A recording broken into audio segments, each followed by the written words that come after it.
What's up, YouTube? This is JP Panther back with another video, and today's video is about technically it's a rumor.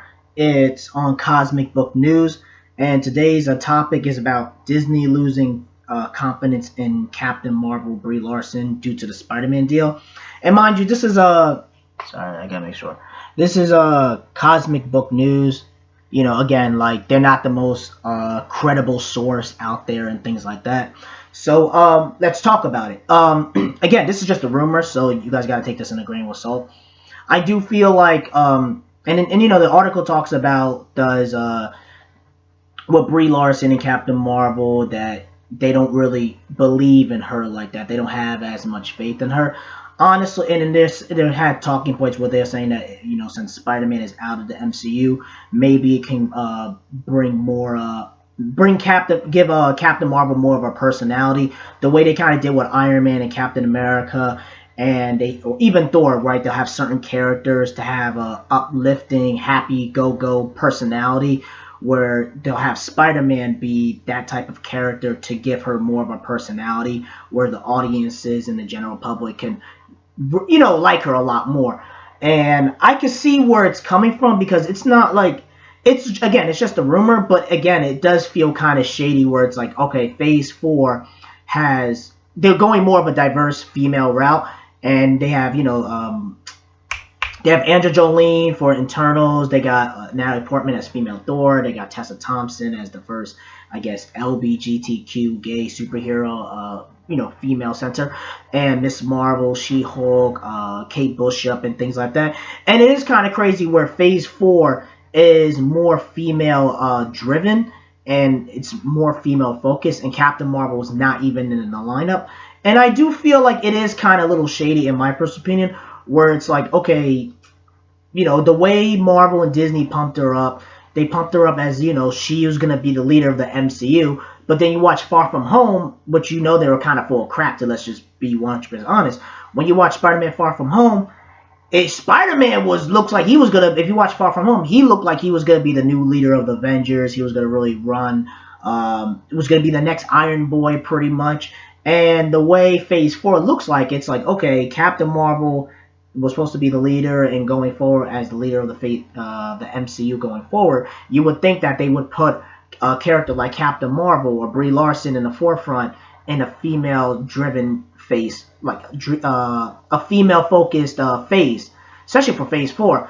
And with Phase 5, it's kind of crazy how they announced Black Panther, his movie, before they announced his movie, May 2022, before Captain Marvel. And honestly, I do feel like they have been a little shady with Captain Marvel. I do believe that they put her 1 month before Endgame, because they're like telling everyone, oh, you got to see Captain Marvel. They had that post-credit in Infinity War where Samuel Jackson disappears and the pager pops up. And again, you could say, well, Ant-Man and the Wasp had it, but again, Ant-Man and the Wasp wasn't, like, it's connected to Infinity War, but it almost felt like an epilogue. Like, it really was like, okay, you didn't really need to go see this movie to understand what happens in Endgame or the next phase and things like that. But Captain Marvel, they really put her focus, like she was going to be the next leader. She was going to really play a huge part in Endgame.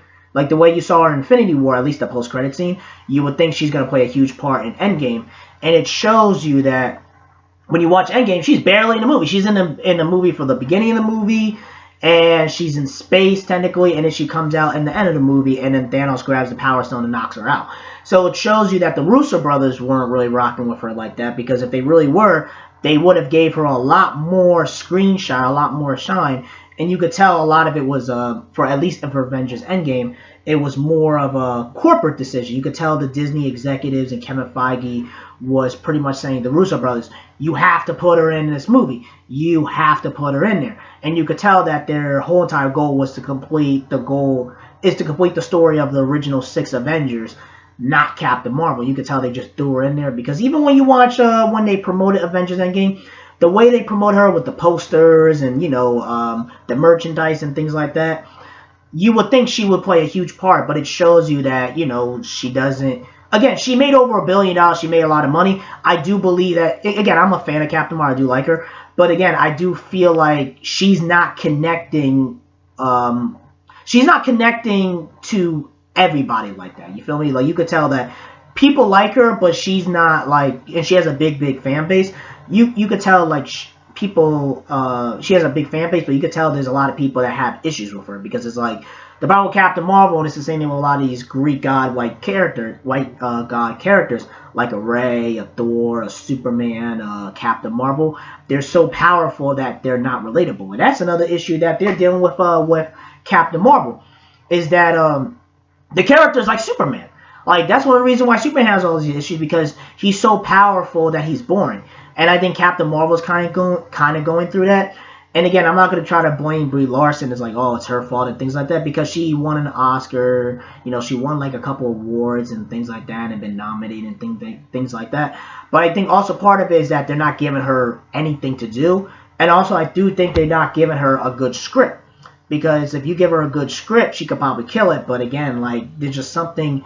It's something with Captain Marvel, the character, or just something with Brie Larson where it's just like it's just not working. You feel me? And you could tell that they truly, in my perspective, I feel like they don't truly believe in her, because if they did, they would have made her the leader of the MCU and would have really done it quick like that. Because it's crazy how you would put Tom Holland as the leader of the MCU and you don't even own the rights to him. You know, Sony owns the film rights to Spider-Man. You would think you would do that with a character that you own. You would think you would make the leader of the MCU on a character that you have the full, complete rights to, not a character that you're just, you know, going through divorce court kind of with. Let's be honest. Like, you're not sharing a particular character.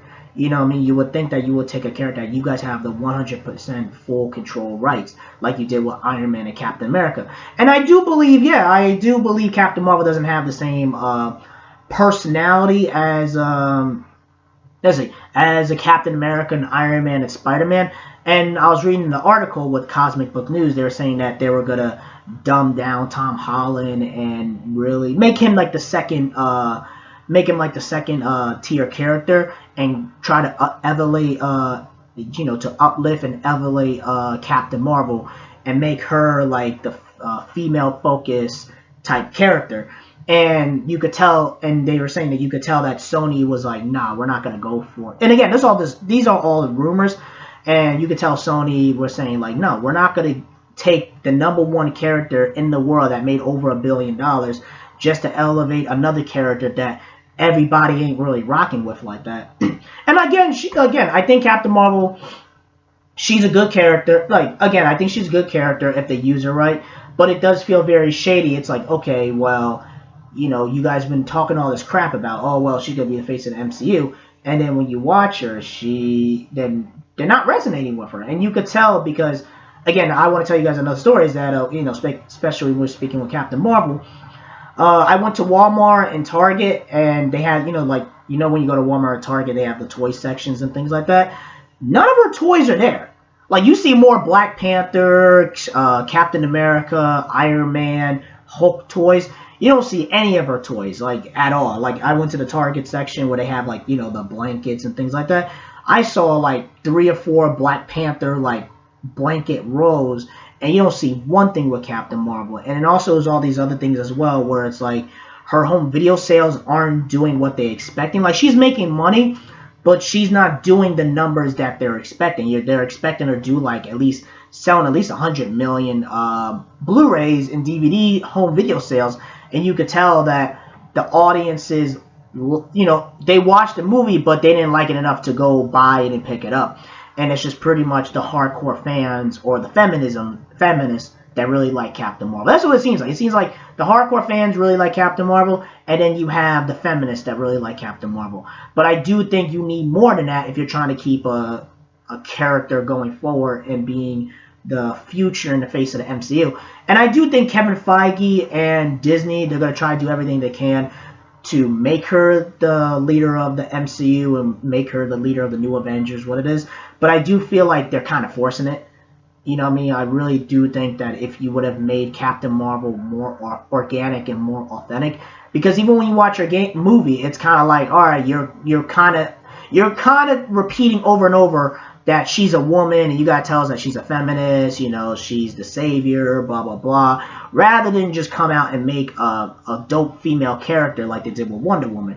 One thing that I will say about Wonder Woman with Captain Marvel is that, Wonder Woman is way more iconic. Captain Marvel is more is a feminist type character. And again, Wonder Woman is a feminist character, but again, she just goes in there, beats you up, and kind of whoops your ass and says, you know, kind of comes in there, whoop your ass, and just tell you and show you that I am a strong, powerful woman. Captain Marvel kind of have to tell you over and over and over, I'm a strong, powerful woman, I'm powerful, I'm this, I'm that, and blah, blah, blah. You know, you could kind of tell that they were forcing it, rather than just come out and make it authentic and real. And another thing as well, before, you know, I end this video, I do feel like, in my personal opinion, and this is how I truly feel, let me know what you guys think, I think if they would have picked Monica Rambeau, a black female Captain Marvel, they wouldn't have this issue.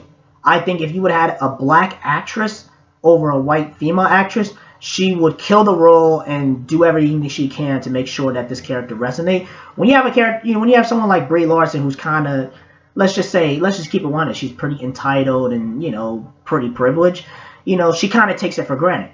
Where you have a black female actress that doesn't really, you know, again, black women, you know, they don't have this, they don't get the same opportunities as white female actresses, the way black female actresses are. And I do think if you gave a black female actress Monica Rambeau, and she becomes the first female Captain Marvel and really kills it, I think she would, if you would have a black female actress, I think she would kill it and do everything she can to make sure she gets the character right and make sure it resonates with the general public. Brie Larson, Captain Marvel, you could just tell, like, this is just a paycheck. That's what it just seems like. And again, when you watch her Endgame, it feels like she's out of place. So that's just my personal opinion. What do you guys think about the video? What do you guys think? Do you think Disney, again, this is all rumors, do you think Disney has lost faith in Captain Marvel? Do you think they really, you know, do you really think that they lost faith in Captain Marvel? Do you think that everything Kevin Feige kind of said about it was kind of bullcrap? And do you think that the fans, I think the fans do like her, but I think not everybody likes her. I do think you do have her fan base, but I don't think it's where it's like Black Panther, where Captain Marvel has the cultural impact as Black Panther. I think she's dope, but I don't think she has the same cultural impact as Black Panther, and I don't think she's gonna be able to carry the franchise like that. I think she made $1 billion, but you could tell there's something very shady with her. So let me know what you guys think. Let me know in the comment section. Rate, like the video, subscribe. Let me know in the comment section. Subscribe to this video if you really like it. And subscribe to the channel so, you know, I can have more up-to-date content and things like that about superheroes, geek culture, and comic books and things like that. Let me know in the comment section. Peace, and have a great day.